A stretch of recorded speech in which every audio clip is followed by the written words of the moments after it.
ನಮಸ್ಕಾರ ವೀಕ್ಷಕರೇ, ಇವತ್ತಿನ ವಿಡಿಯೋದಲ್ಲಿ ನಿಮ್ಮ ಕೇಶಕಾಂತಿಗಾಗಿ ಕೆಲವೊಂದು ಟಿಪ್ಸ್ಗಳು ಮತ್ತು ನಿಮ್ಮ ಕೇಶಕ್ಕೆ ಸಂಬಂಧಿಸಿದಂತೆ ಕೆಲವೊಂದು ಸಮಸ್ಯೆಗಳಿಗೆ ಪರಿಹಾರಗಳು.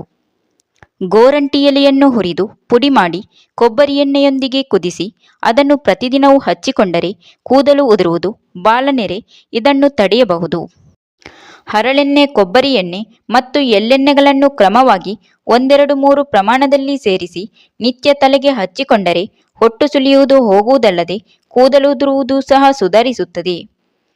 ನಿಮ್ಮ ಕೂದಲು ಗಿಡ್ಡವಾಗಿದ್ದರೆ ನೀವು ಬಳಸುವ ಕೊಬ್ಬರಿ ಎಣ್ಣೆಯ ಬಾಟಲಿನಲ್ಲಿ 1 ಟೇಬಲ್ ಚಮಚ ಗೋರಂಟಿ ಪುಡಿ, ಕೆಂಪು ದಾಸವಾಳದ ಹೂವನ್ನು ಒಣಗಿಸಿ ಪುಡಿ ಮಾಡಿ 1 ಟೇಬಲ್ ಚಮಚದಷ್ಟು ಕೂಡಿಸಿ. ಇದರಿಂದ ಕೂದಲು ಉದ್ದವಾಗಿ ಬೆಳೆಯುವುದು.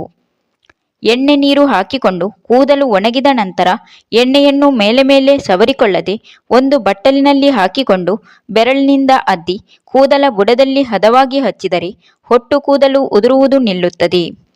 ತಲೆ ಕೂದಲು ಉದುರುವುದಕ್ಕೆ ಟೀ ಸೊಪ್ಪನ್ನು ಚೆನ್ನಾಗಿ ಕುದಿಸಿ ಅದರ ನೀರನ್ನು ಹಾಕಿಕೊಂಡರೆ ಕೂದಲು ಉದುರುವುದು ಕಡಿಮೆಯಾಗುತ್ತದೆ. 2 ಚಮಚ ಮೆಂತೆಯನ್ನು 1 ಚೂರು ಒಣ ಕೊಬ್ಬರಿಯ ಜೊತೆಗೆ ಚೆನ್ನಾಗಿ ರುಬ್ಬಿ ಹಚ್ಚಿಕೊಂಡು ಸ್ನಾನ ಮಾಡುವುದರಿಂದ ತಲೆಯಲ್ಲಿನ ಹೊಟ್ಟು ಕಡಿಮೆಯಾಗುವುದಲ್ಲದೆ ಕೂದಲು ಬೆಳೆಯುತ್ತದೆ. ಬಿಳಿಯ ದಾಸವಾಳದ ಹೂವಿನ ಎಲೆಗಳನ್ನು ಶುದ್ಧವಾದ ಕೊಬ್ಬರಿ ಎಣ್ಣೆಯಲ್ಲಿ ನೆನೆಸಿಟ್ಟು ಆ ಎಣ್ಣೆಯನ್ನು ತಲೆಗೆ ಹಚ್ಚಿಕೊಂಡರೆ ಕೂದಲು ಉದುರುವುದು ಕಡಿಮೆಯಾಗುತ್ತದೆ. ಅಪ್ಪಟ ಎಳ್ಳೆಣ್ಣೆಗೆ ಗೇರು ಬೀಜವನ್ನು ಹಾಕಿ ಚೆನ್ನಾಗಿ ಕುದಿಸಿರಿ. ಹಾಗೆ ಆದ ಶುದ್ಧ ಎಣ್ಣೆಯನ್ನು ಶೇಖರಿಸಿಟ್ಟುಕೊಂಡು ಪ್ರತಿದಿನ ತಲೆಗೆ ಹಚ್ಚುತ್ತಾ ಬಂದರೆ ತಲೆ ಕೂದಲು ಕಪ್ಪಾಗುತ್ತದೆ. ಕೂದಲು ಹೊಳಪಾಗಲು ಕಪ್ಪಾಗಿರುವ ನಿಂಬೆ ರಸವನ್ನು ನೀರಿನೊಂದಿಗೆ ಬೆರೆಸಿ ತಲೆಗೆ ಹಚ್ಚಿಕೊಳ್ಳಬೇಕು. ನೀರು ತುಂಬ ಸುಡಬಾರದು. ಇಲ್ಲವೇ ನಿಂಬೆ ಸಿಪ್ಪೆಯನ್ನು ಒಣಗಿಸಿ ಸೀಗೆ ಪುಡಿಯೊಂದಿಗೆ ಬೆರೆಸಿ ತಲೆಗೆ ಉಜ್ಜಿಕೊಳ್ಳಬಹುದು. ಬಿಲ್ವದ ಸೊಪ್ಪಿನ ರಸವನ್ನು ನಿತ್ಯ ತಲೆಗೆ ತಿಕ್ಕಿ 2-3 ಗಂಟೆ ಬಿಟ್ಟು ಸ್ನಾನ ಮಾಡಿದರೆ ಬಾಲನೆರೆ ಗುಣವಾಗುವುದು.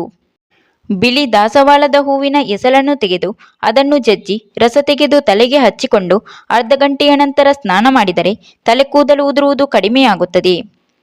ಚಿಕ್ಕ ವಯಸ್ಸಿನಲ್ಲಿ ತಲೆ ಕೂದಲು ಬೆಳ್ಳಗಾಗತೊಡಗಿದರೆ ಸ್ವಲ್ಪ ಈರುಳ್ಳಿ, ಮೆಂತೆ, ಗಸಗಸೆ ಆ ಎಲ್ಲವನ್ನು ನುಣ್ಣಗೆ ರುಬ್ಬಿ ತಲೆಗೆ ಚೆನ್ನಾಗಿ ತಿಕ್ಕಿ ಅರ್ಧ ಗಂಟೆಯ ನಂತರ ಸ್ನಾನ ಮಾಡಿ. ಈ ವಿಧಾನವನ್ನು ಸ್ವಲ್ಪ ಕಾಲದವರೆಗೆ ಅನುಸರಿಸುವುದರಿಂದ ನೆರೆ ಕೂದಲು ಗುಣವಾಗಿ ಕೂದಲು ಉದುರುವುದು ಇಲ್ಲವಾಗುತ್ತದೆ.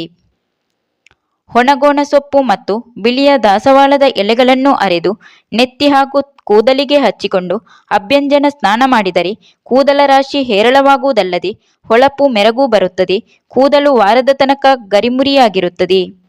ಮೊಟ್ಟೆ ಒಡೆದು ಅದರೊಳಗಿನ ಹಳದಿ ಭಾಗವನ್ನು ತೆಗೆದುಕೊಂಡು ಅದರ ಜೊತೆಗೆ ನಿಂಬೆ ರಸ ಸೇರಿಸಿ ಅದನ್ನು ತಲೆಗೆ ಹಚ್ಚಿಕೊಂಡು ಅರ್ಧ ಗಂಟೆಯ ನಂತರ ಸ್ನಾನ ಮಾಡುವುದರಿಂದ ತಲೆಯ ಹೊಟ್ಟು ನಿವಾರಣೆಯಾಗುತ್ತದೆ. ರಾಗಿ ಹಿಟ್ಟನ್ನು ನೀರಿನಲ್ಲಿ ಕದಡಿ ಅದನ್ನು ತಲೆಗೆ ಹಚ್ಚಿ ಸ್ನಾನ ಮಾಡುವುದರಿಂದ ತಲೆ ಹೊಟ್ಟು ನಿವಾರಣೆಯಾಗುವುದು. 3-4 ದಿನದ ಹುಳಿ ಮೊಸರನ್ನು ತಲೆಬುರುಡೆಗೆ ಹಚ್ಚಿ ಅರ್ಧ ಗಂಟೆಯ ನಂತರ ತಲೆಗೆ ಸ್ನಾನ ಮಾಡಿದರೆ ಹೊಟ್ಟಿನ ಸಮಸ್ಯೆ ನಿವಾರಣೆಯಾಗುತ್ತದೆ. ತಾಜಾ ಮೆಂತ್ಯ ಸೊಪ್ಪನ್ನು ಅರೆದು ತಲೆಗೆ ಹಚ್ಚಿ ಸ್ವಲ್ಪ ಸಮಯದ ನಂತರ ತಲೆಗೆ ಶ್ಯಾಂಪೂ ಅಥವಾ ಅಂಟವಲದ ಕಾಯಿ ಹಾಕಿ ತೊಳೆಯಿರಿ. ಇದರಿಂದ ಕ್ರಮೇಣವಾಗಿ ತಲೆಹೊಟ್ಟು ನಿವಾರಣೆಯಾಗುತ್ತದೆ. ಹೇಣನ್ನು ತಲೆಯಿಂದ ಹೋಗಲಾಡಿಸಲು ತುಳಸಿ ಬೀಜವನ್ನು ತೆಗೆದು ಒಂದು ಬಟ್ಟಲಿನಲ್ಲಿ ಕಟ್ಟಿ ಅದನ್ನು ಮಲಗುವ ಮುನ್ನ ತಲೆದಿಂಬಿನ ಕೆಳಗೆ ಇಟ್ಟು ಮಲಗಿದರೆ ಹೇಣು ನಿವಾರಣೆಯಾಗುತ್ತದೆ.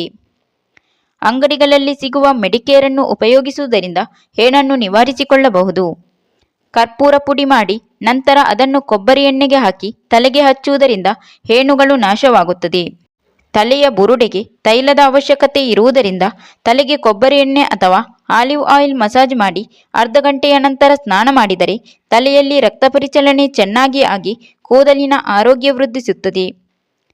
ಸಾಮಾನ್ಯವಾಗಿ ವಾರಕ್ಕೊಮ್ಮೆಯಾದರೂ ತಲೆಗೆ ಸ್ನಾನ ಮಾಡಿ. ಧೂಳಿನಲ್ಲಿ ಸುತ್ತುವವರು ವಾರಕ್ಕೆ 2 ಬಾರಿಯಾದರೂ ಸ್ನಾನ ಮಾಡಿದರೆ ಉತ್ತಮ. ತಲೆಯ ಸ್ನಾನದ ನಂತರ ತಲೆಯ ಕೂದಲನ್ನು ರಭಸದಿಂದ ಟವಲ್ನಿಂದ ಉಜ್ಜಬಾರದು. ಇದರಿಂದ ಕೂದಲು ಉದುರುವುದು ಜಾಸ್ತಿ ಆಗುತ್ತದೆ. ಕೂದಲಿನ ಒಳ್ಳೆಯ ಆರೈಕೆಗೆ ನಾವು ಸತ್ವವುಳ್ಳ ಆಹಾರ, ಐರನ್ ಹಾಗೂ ಪ್ರೋಟೀನ್ ಉಳ್ಳ ಆಹಾರವನ್ನು ಸೇವಿಸಿದರೆ ಒಳ್ಳೆಯದು. ತಲೆಯ ಸ್ನಾನದ ನಂತರ ತಲೆಯ ಕೂದಲನ್ನು ಡ್ರೈಯರ್ನಿಂದ ಒಣಗಿಸಬೇಡಿ. ನೈಸರ್ಗಿಕವಾಗಿ ಒಣಗಲು ಬಿಡಿ. ಇದರಿಂದ ಕೂದಲಿಗೆ ಹಾನಿಯಾಗುವುದಿಲ್ಲ. Thank you for watching. Video ಇಷ್ಟ ಆದರೆ ಒಂದು ಲೈಕ್ ಮಾಡಿ, ವಿಡಿಯೋನ ಎಲ್ಲರಿಗೂ ಶೇರ್ ಮಾಡಿ, ಚಾನಲ್ನ ತಕ್ಷಣ ಸಬ್ಸ್ಕ್ರೈಬ್ ಮಾಡಿ.